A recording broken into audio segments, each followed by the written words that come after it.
Thank you. It was the height of the Cold War. There was no Russia, no Kazakhstan, no Ukraine, just the Soviet Union, the USSR. Mikhail Gorbachev was the General Secretary of the Communist Party, you may recall. And he was also the president of the USSR.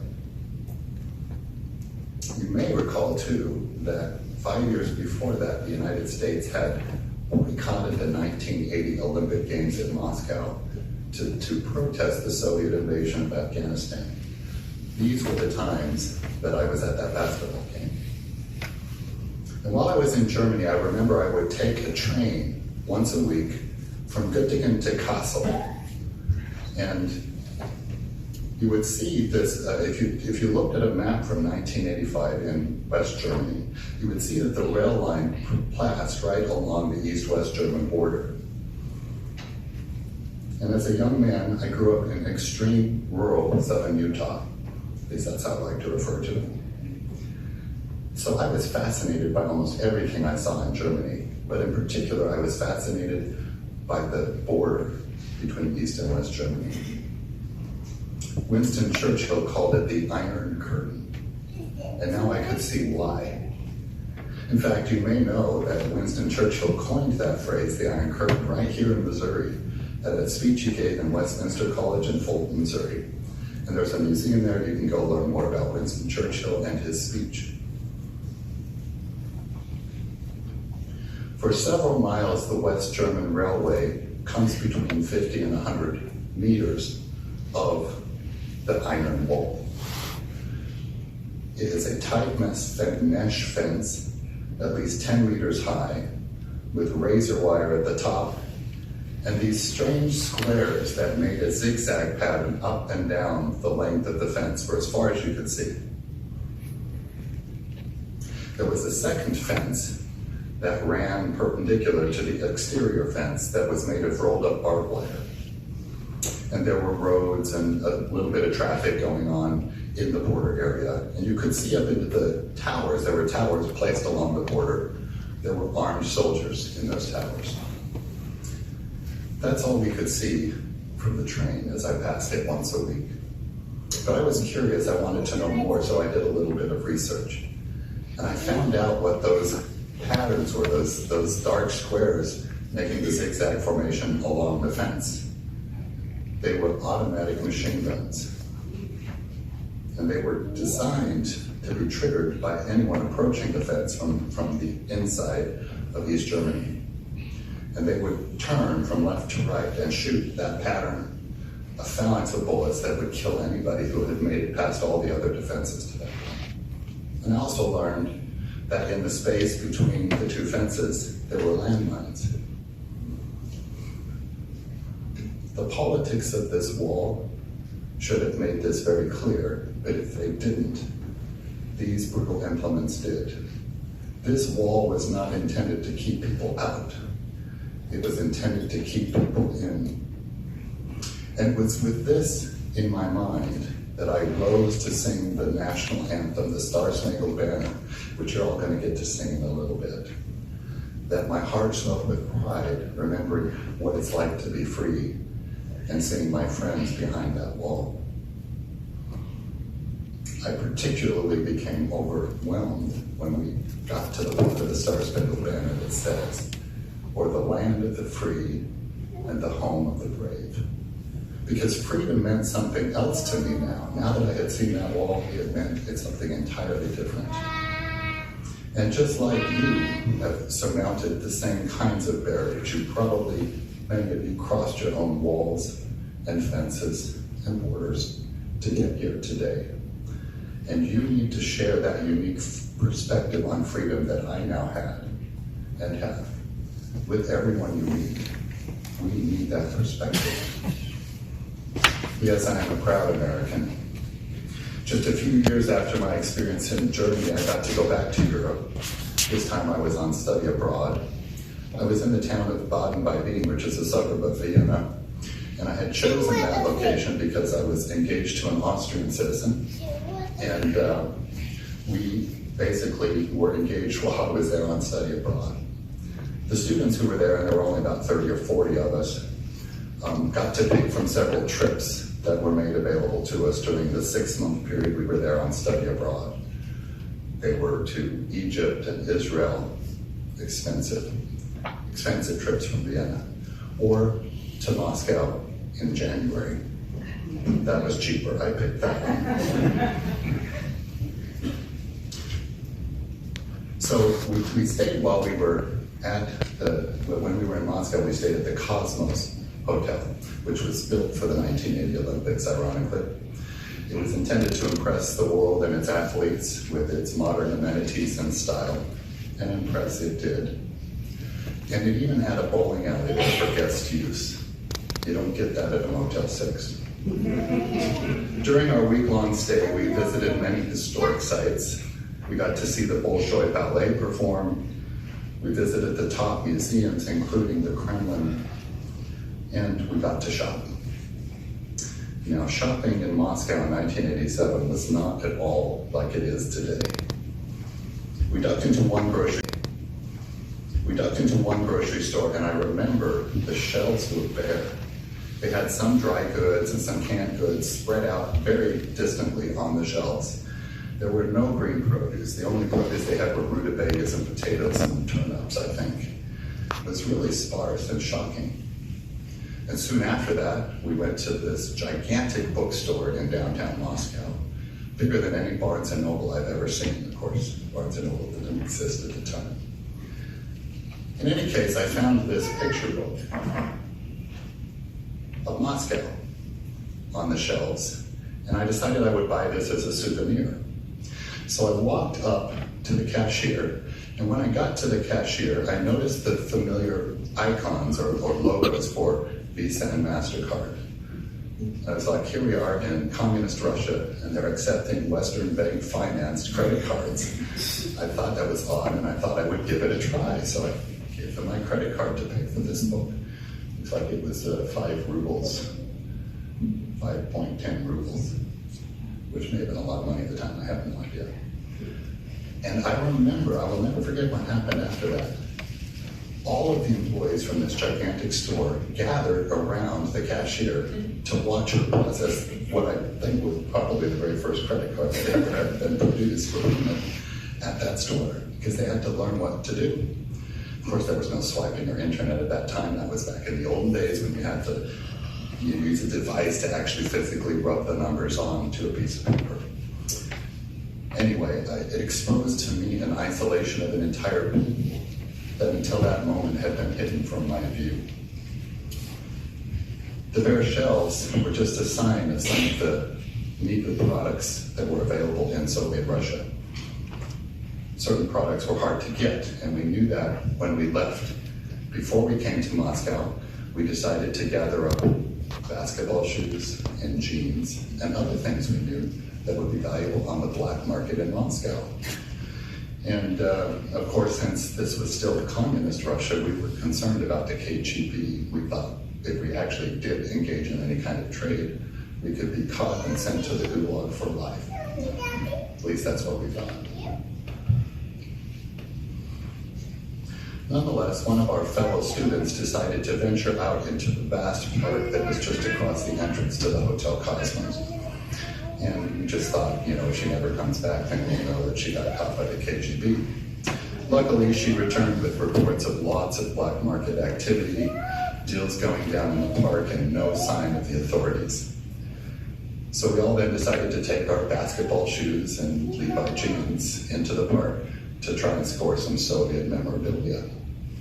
I found a man who was willing to trade me an army cap like the soldiers guarding Lenin's tomb would wear. It was gray with this big golden emblazoned insignia on his cap. It was gorgeous. And this Russian army belt with a brass buckle with the Soviet star on it and the hammer and sickle. This is the actual belt. I was thrilled with that, and he also threw in a rabbit hat, a fur rabbit hat for the winter. And in return, I gave him my used Adidas basketball shoes and a pair of Levi jeans. And we all then scrambled back to our hotel, lucky that nothing had happened to us. I'm sure had our professors known what we were doing, they would have stopped us. Because it was risky, and certainly we probably wouldn't have been sent to the gulag had we been caught, but I think we would have been detained and harassed for sure.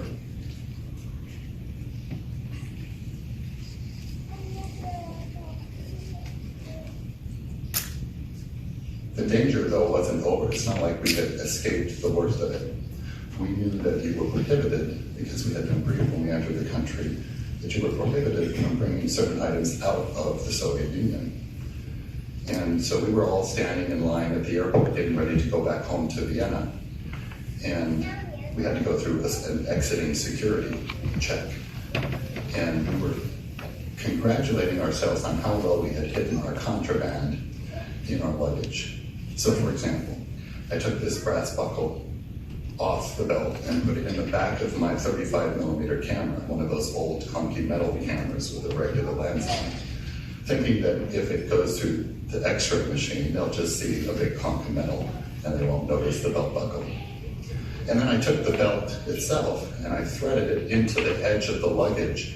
It happened to match, this inside color of the belt happened to match the color of the lining of the luggage. I was so proud of myself for having thought of this.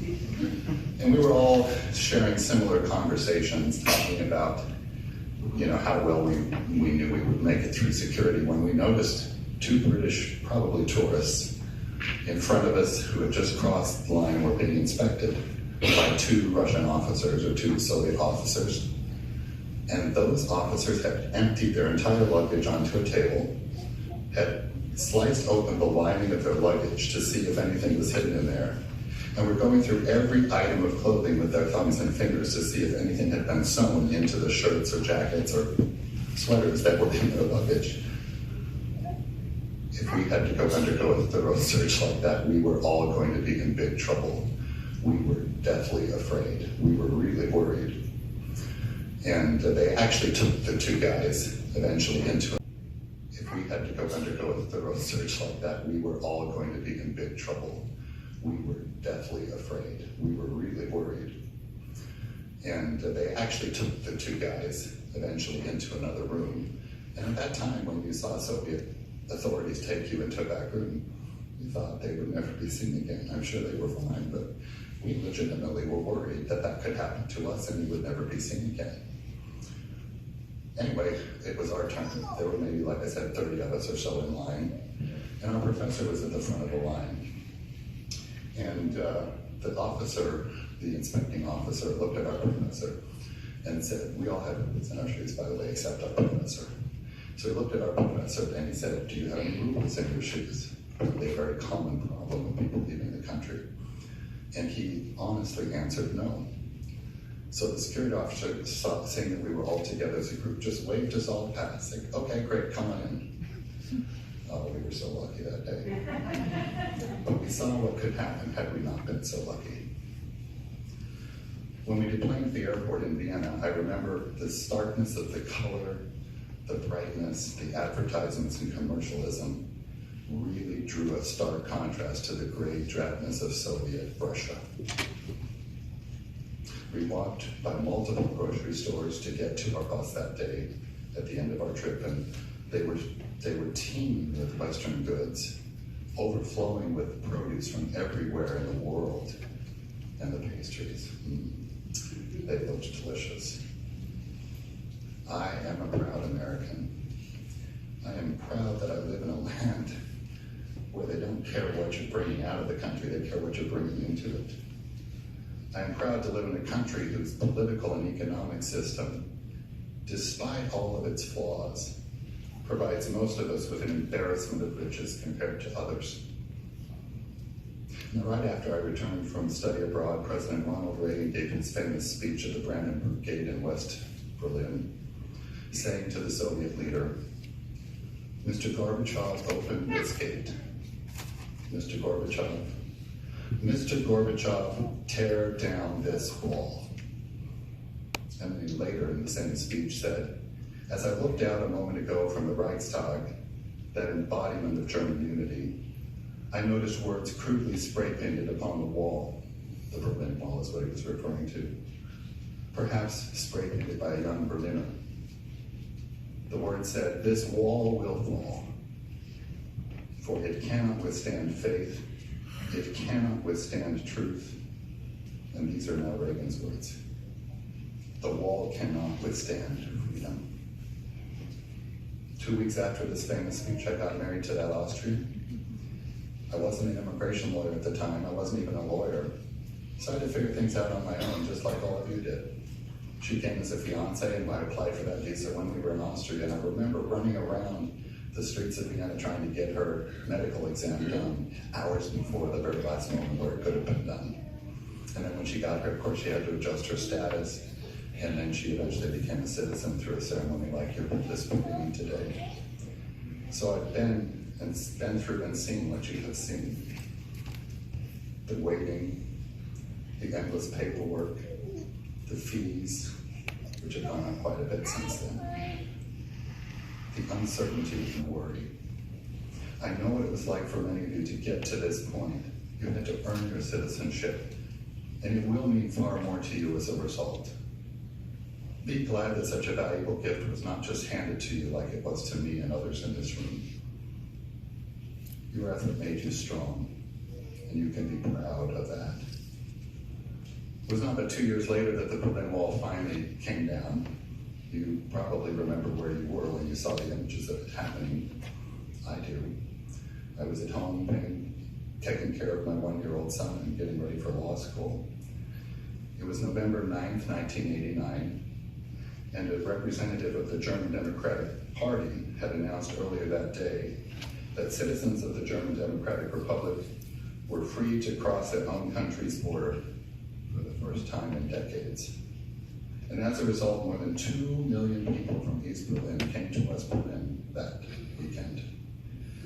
And they joined in what one observer called the greatest street party in the history of the world. Soon the wall was gone, and Germany and Berlin were united for the first time since 1945. I am a proud American. Proud to be where that bright light shines as a beacon to the East Germans and other people like you. Gathered here today, some of you were willing, like the East Germans, to risk everything to seek a better life, a richer freedom, and endless opportunity. The first time I was old enough to vote. You all know what age that is now, don't you? Because it was one of your questions. What is it? 18. I was 18. I voted for Ronald Reagan. And I really didn't have a party. It wasn't a political decision. I treated the election more or less like other votes that I had cast up to that point in my life, like for class president and homecoming queen. It was a popularity contest. And Ronald Reagan was, if nothing else, popular. But the only reason I'm telling you this is because I think Ronald Reagan was the last president to really champion immigrant rights. That's my opinion. But I have represented clients who benefited from his 1986 amnesty law. Only a Republican president, and really only someone as popular as Ronald Reagan, could have pulled that off.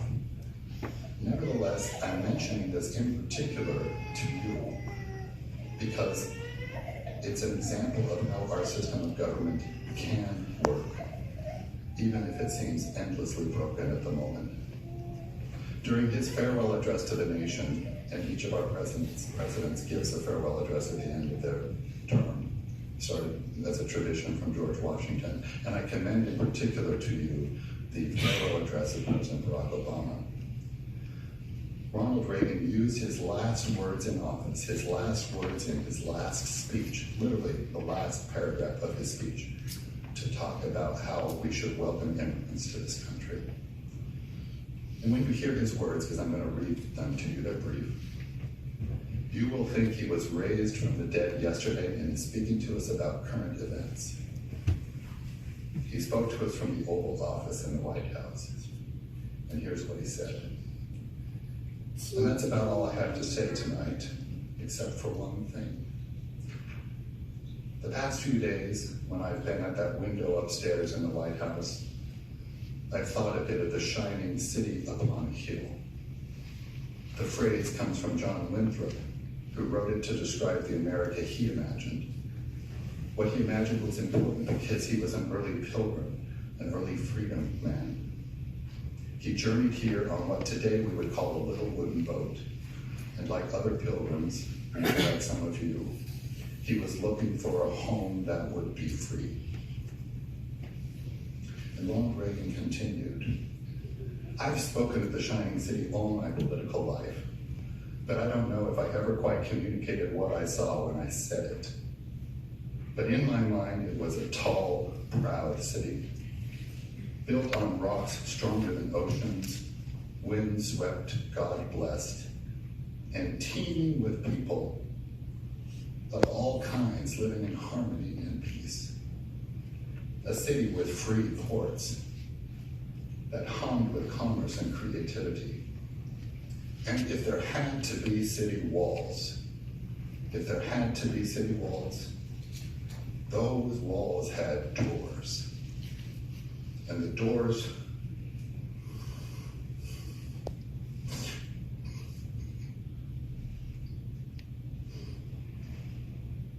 were open to anyone with the will and the heart to get here. And she's still a beacon, he continued, still a magnet for all who must have freedom, for all the pilgrims, from all the lost places who are hurtling through the darkness toward home. Yeah, I'm a proud American, proud of the sacrifices you all made to get here. I'm proud that our laws allow you to become U.S. citizens yourself, and I will be proud to stand next to you in the voting booth very soon. Welcome to the shining city upon a hill, America. And now it's up to you, all of you, to keep that light shining bright for all who still seek it. Thank you.